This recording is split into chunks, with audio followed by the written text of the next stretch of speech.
welcome back to my channel, Uni and Jimbo. Today Jimbo is not here, but today I will be making a how-to video. Today's video is how to make your own DIY Play-Doh. So anyways, now for this you need some water. I got this in a little dropper. You also need some flour, and this is optional, but if you want food coloring, you have to use food coloring. So this is not sponsored by McCormick, by the way. First thing first, gonna add the flour. Next, gonna add water.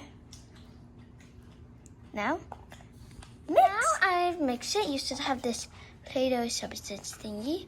We just have to add the dye. I'm just gonna add the dye. I'm just gonna start with one bit first, so I'll see you when I mix the dye. Okay, so now that I mixed the dye in, it's like this nice little blue color.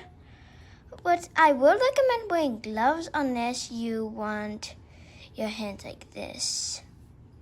I kind of spilled here, but anyways, this is your own DIY Play-Doh.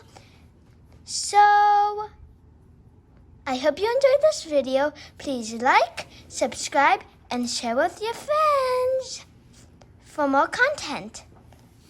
Bye-bye. I'll see you in the next episode.